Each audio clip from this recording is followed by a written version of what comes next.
Well, after an emotional and poignant death, the Legends attempt to move on in a exceptional mid-season finale. Don't change the channel, don't touch that dial. We got it all on UHF. Take off your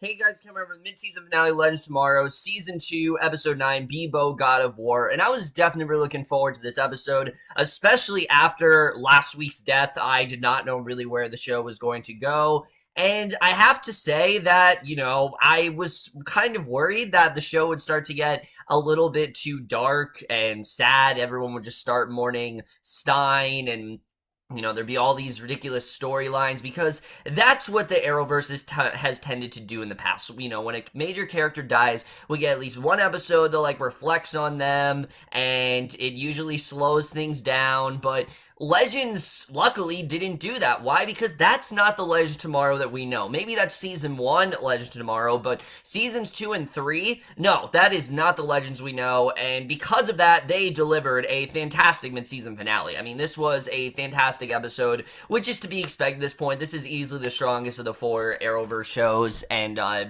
I think this finale, it just really shows how strong the show they are, because sure, there is mourning going on of Stein, but it's not slowing down the momentum. This is still a very fun episode, just as much as it's emotional, and that's something I definitely really did love here. And speaking of Stein, a lot of this episode surprisingly actually focuses on the younger him. We start off with him, he's in line for a Beeboo doll in the year 1992, and after the store manager announces that they only have one Beeboo toy left, a brawl breaks out, and Stein is fortunately able to get his hands on the last one. It's kind of like Jingle All the Way with the Turbo Man. That's kind of how I saw it here. But we see him, he's being chased, and I love the Hanukkah music in the background. That was such a nice touch, because obviously Stein is, in fact, Jewish, as we know, and he's not celebrating Christmas, he's celebrating Hanukkah. So, basically, he's able to get his hands on the last one, and when he does that, he ends up going through a portal that somehow takes him to the, 1000 AD era, where he's now with all the Vikings, and, we know immediately that that's going to be sort of like our anachronism in this episode. And again, I like that we do have an anachronism here. It's not slowing things down. I was worried they were going to do that, and I'm glad to see that's not happening yet. So, present day, we then see Citizen Cold, who I'm really loving. I love how much more kind this guy is, how much more good-natured he is. He's a lot different from the, Captain Cold we've come to know. He's not, for lack of a better term, cold-hearted. He's not necessarily vicious, he's not someone who is very self-involved. This guy is a lot more caring, and because of that, he goes to some really crazy measures where he's using this ventriloquist puppet to help the different Legends grieve the loss about their loss of Stein. And I loved when we cut to Mick, and he's like, oh, I'm not crying, I just really hate puppets. That was hilarious. I love that stuff. But during his session with Jackson, an anachronism occurs, and, they're all kind of saying different things to Stein, but Gideon reveals that Leif Erikson has settled in North America in 1000 AD, and is calling the new territory New Valhalla. So, obviously, this is like the main anachronism they need to solve here, so they want to travel back in time, and as Nate and Jax are doing a reconnaissance mission, Mick and Sarah find out the Vikings have trapped the young version of Stein, so Jax runs to Stein's location. I like that Sarah is telling them to, focus on the mission and to focus on the anachronism and not let Stein's death get in the way of that. So Jax runs to Stein's location, he frees him from the net he's being held in, and I did think it was cool we saw a younger version of Stein here, but he tells the group they need to go back for the Cuddle Me Beeboo toy, but the group tells Stein to go with them, and we find out that Erikson and his followers have been worshipping the fluffy blue toy as their god, and this is just great. This is something that only Legends can do, and the fun really doesn't stop here, and this perfectly sets up, well, like I said, it's a very entertaining episode. So back on the waiver, Stein explains to the rest of the group that the Vikings have started worshipping the Beeboo toy, and Sarah decides the group needs to retrieve the toy so that the anachronism actually solves itself, which, seems like the logical idea. As long as they get the toy, then they'll be fine. So Jack starts debating with Ray, Amaya, and Nate about whether to tell the younger version of Stein that his older counterpart has passed away, because all he told Stein is that he is, because of course, the current this version of Stein wants to know where the current version of him is, and Jax has to lie and tell him that he is at,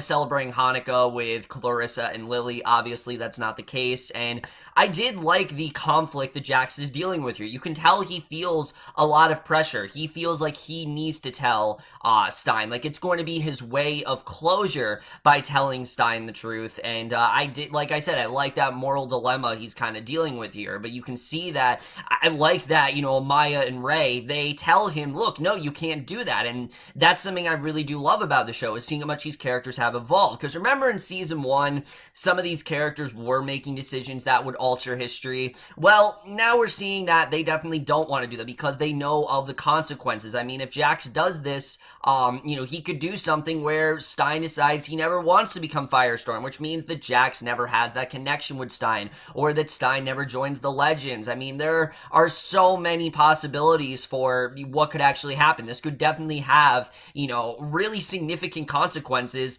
not just on Jax, but on the whole, core of Legends as a whole, because Stein has been there since day 1, basically, and if Jax is to tell him about this kind of ruins everything. So I like that, even though you can tell he's very tempted to tell Stein, he has to do what he can and keep that in, because it's just going to make things that much worse. So while Sarah's talking to Nate about a way to retrieve the Beeboo, we see Agent Sharp calls in, and I have to admit, this was the first episode where I actually liked Agent Sharp. Up to this point, I really have not liked this character. I still don't really see the point of her. I'm not gonna lie to you. I don't really see the point of Agent Sharp as a character. But I did like what we got with her in this episode. I thought she was definitely a lot more fun. I will definitely say that. She's been very much just kind of like the hard ass all season, and it seems like they're definitely trying to tone her down a bit, and they're trying to make her a little more fun, and I'm looking forward to seeing where this is going to go. But she calls in all of her condolences on the loss of Stein, actually. She's not there to reprimand the Legend, surprisingly, but she also mentions that she's noticed a stage 12 anachronism, and Sarah asks her to come help out. So most of the Legends, including Agent Sharp, they dress up as Vikings and approach Ericsson's camp, and after being offered booze, Ericsson and his followers welcome them into their feast with open arms, and just seeing the Beeboo toy basically be their leader, again, that's just something that only this show could do and actually pull off and make it work, and it's great to watch. But Mick walks away from the feast, he finds the Beeboo toy, he picks it up only for it to make a noise, and it draws the attention of Ericsson's sister and a pair of her guards. She knocks Mick out for trying to deface their god, and Freitas then takes Mick back into the feast to tell the rest of the Viking crew he was trying to take mead from Beeboo. And once again, as usual, this is my only complaint of the episode, I just did not care about these Vikings. They really did not develop them that well at all. They felt very much like background characters, but that's more a problem for Legends as a whole and not for this episode. It's just Legends in general, they don't do well with these historical figures a lot of the time. Sure, there's been rare occasions like what they did with George Lucas or something like that, but most of the time they don't flesh out these characters all that well, and Freitas unfortunately was one of those examples. So they decide to burn Mick at the stake, and right as Mick is thrown into the fire, Citizen Cold is able to snuff it out with his cold gun, and with the Vikings distracted, Amaya and Nate try to take the Beeboo, but it makes a noise, letting the Vikings know their plans, and a brawl then breaks out, but it quickly ends when Mick uses heat gun to melt Beeboo, showing the Vikings it's a false god. So they've now melted Beeboo, they think everything's fine, and it seems like, everything's great there. But, of course, as we see, as one god does die, a new one has to emerge. So, in the distance, lightning strikes, and there's Dark. He's appearing. He's posing as the Norse god Odin, and I'm not gonna lie to you guys, I really like Damien Dark, but I'm getting a little sick of him following them everywhere. I want something different. I really do. And I'm worried that this season is going to be a little bit too similar to last season. And I just hope they do something a little bit different, because last season we had the Legion of Doom and it worked out great. I just don't know if I want another season of that necessarily. So I'm hoping what they do with Dark, they do change it up a little bit. But the group then rendezvous back on the Wave Rider. Of course, they have no idea that Dark just appeared, but they enter the temporal zone where they find another time quake takes place. And of course, at this point, Beeboo Day has been completely nixed, which I forgot to say, Beeboo Day was essentially December 25th. That is what, everyone celebrates, and, Sharp knew very well that that wasn't actually real. So Sarah asks Sharp if the Time Bureau can arrive to help, and she agrees to try and help get more backup. So Zari walks in to tell Sarah that Jax has taken Stein back to Central City in 1992, using one of the jump ships, and dropping Stein back off with his family. Jax then leaves an envelope behind with instructions not to open it until the date the Elder Stein was killed, in an attempt to save Stein from dying, which you can see he wants to do what he can to try to save Stein, even though Stein doesn't want to read the letter. And I love that Jax is talking about Back to the Future, and Stein says he doesn't, that it's a mockery of what their life actually is. So this was definitely this was definitely very interesting. But one thing that was not clear to me, I will definitely admit that, is how did Stein know who Jax was? Because at least as far as I know, nothing changed the timeline here. Like, Jax and Stein, they've only known each other for 3 years, so why did young Stein recognize Jax? It just, that whole part didn't make sense. It's a nitpick, but it just didn't really make a ton of sense here. But honestly, there's so many plot points you could just argue about with the show, but I'm just not going to get into them. But back on the Wave Rider, Citizen Cole is telling Mick about Heatwave's Earth X counterparts, and much like their Earth 1 relationship, they were also the best of friends. But the difference is that Mick was called Mickey. He was a lot less cynical. He was a lot more good-natured and kind-hearted, and not at all the Mick that we know of today. And I did think these scenes were very interesting, seeing these two kind of going back and forth, Mick not liking that, that Leo is referring to him as that. He obviously doesn't want, he doesn't want to be like that Mick. He is his own Mick, and he's not, the Mick from Earth X. So Sharp informs Sarah that the Time Bureau Director Bennett declined using Time Bureau agents to help the Legends try and take down Dark. Worse yet, Bennett has ordered Sharp to return to the Time Bureau. We also find out that Rip is actually in prison now, which I'm sure he's going to get out of there, but I would not be surprised if one of the storylines is getting Rip out of prison. But upon leaving, Sharp warns Sarah that their fight with Dark isn't one that they can win. It's just completely unwinnable. So Jackson returns to the Wave Rider. Sarah calls the team to the bridge. She informs them the Time Bureau is unable to help them. She instructs the Legends to take the Wave Rider because she wants to stay behind and bargain with Dark to stop the anachronism. And we get this great sequence where they're running through various scenarios with Sarah before she realizes that if she does that, she's going to die. There's just no way that she's gonna be able to do it on their own. She does need their help. So along with Nate and Zari, they attack Dark while Ray Strings pretends to be Beeboo in an attempt to distract the Vikings, and Mick and Leo are able to incapacitate Nora. Dark then rushes out to touch her and transport her to safety, but Sarah rushes up and is accidentally transported with them, and she's briefly transported to a dark realm where she actually comes in contact with Mollis, and this was actually really cool. He's talking to her, and again, we've only really seen Mollis. We've only heard Mollis. We haven't really seen Mollis, and I think that's the point. I think they're just kind of saving him. But before long, she's pulled out of the realm by Agent Sharp, who reveals the anachronism has in fact been fixed, and it seems like everything is okay there. But I will admit, Dark in general very much just felt like an afterthought. I felt like they just shoved him in there. He didn't really need to be in this episode, but I did think it was cool to see. I thought it was a really good action sequence overall, and as usual, the show definitely does deliver on that front.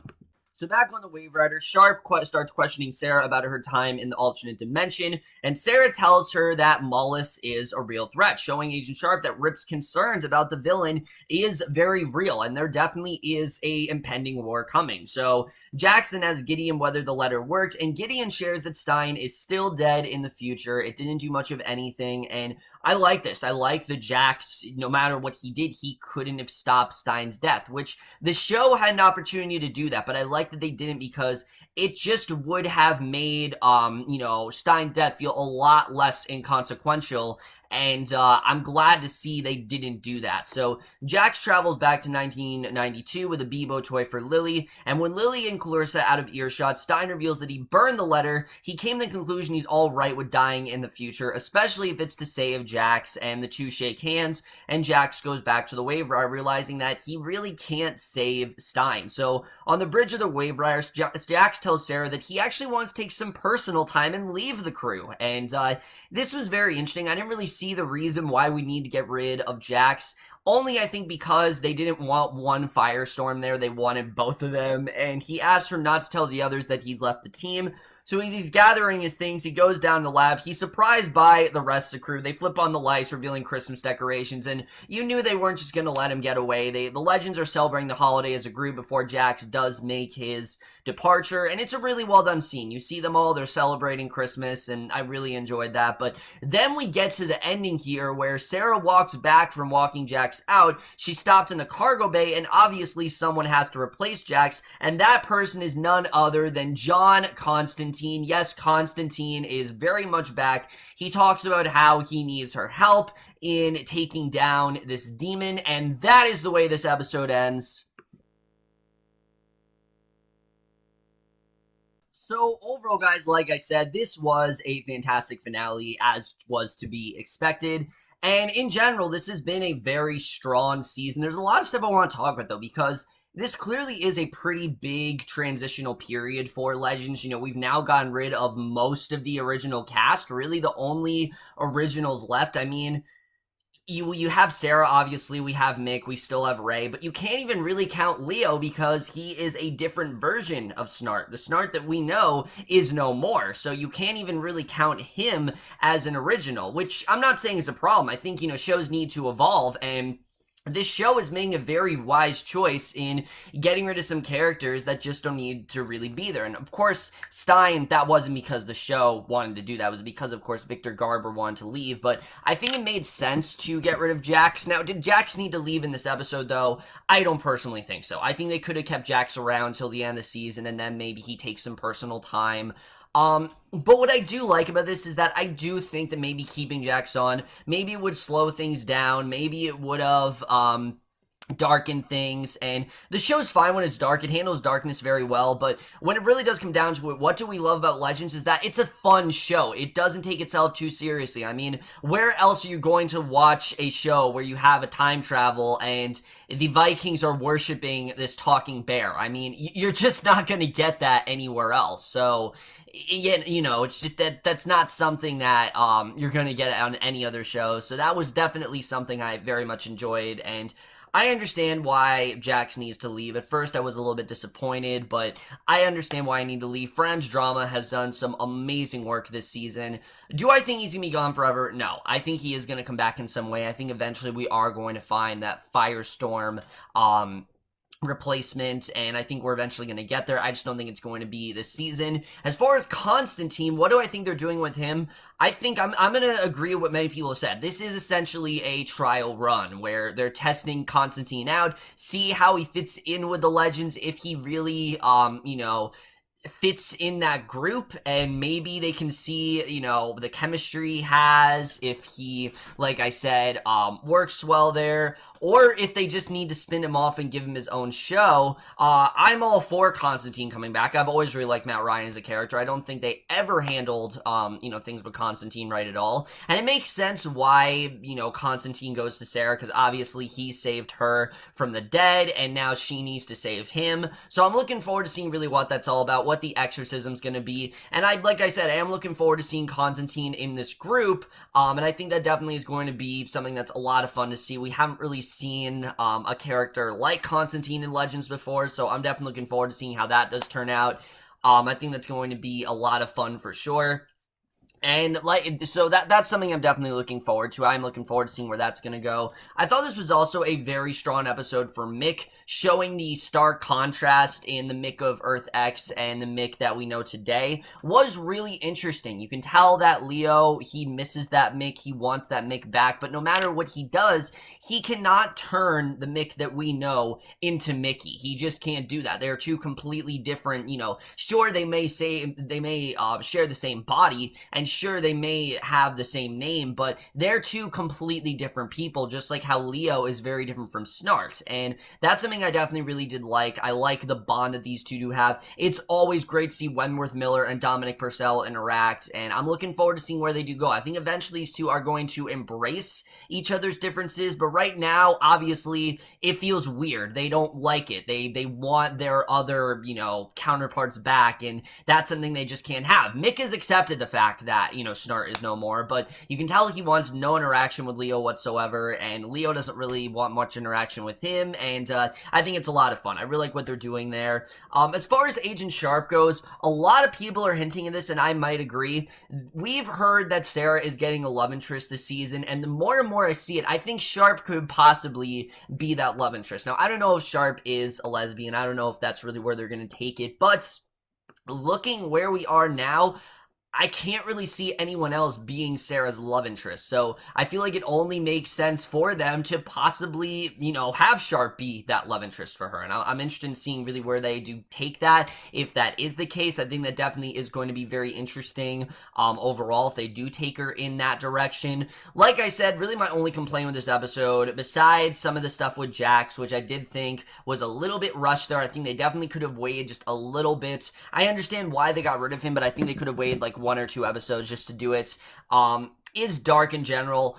I understand they want to keep Damien Dark on the show, but at this point, it's feeling a bit repetitive. It's feeling like, oh, the legends show up somewhere and then Dark comes on. Now, they did a good job of making it somewhat different, where he was Odin, he had all this other type of power that he doesn't usually have. I did think that was really cool, but again, we've seen Dark so many times. I'm just hoping they bring something different to the table, and I think Mollis is going to, but we just haven't seen enough of that storyline yet for me to really say, okay, they are doing something different here. I just can't really tell if they are or not.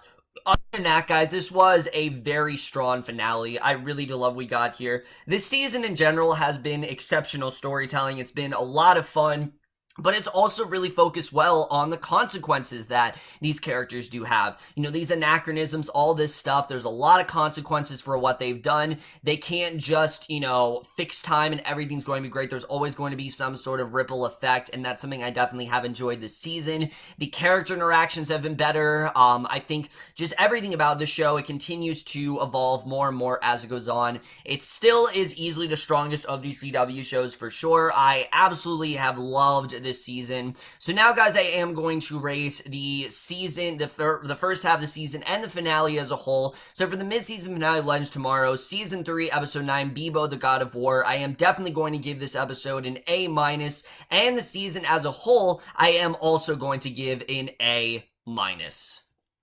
And with that, guys, that's it for Legends for now. Actually, for a while, because Black Lightning will be replacing Legends for a few weeks. I'm hoping that is a very well-done show. I've been looking forward to Black Lightning for a while, and I'm really hoping it doesn't disappoint me. But that's my review. Hope you guys enjoyed. Let me know what you guys thought of this finale overall. Left your thoughts, and we'll see you guys in my next video, and we'll see you guys for that. Okay, bye.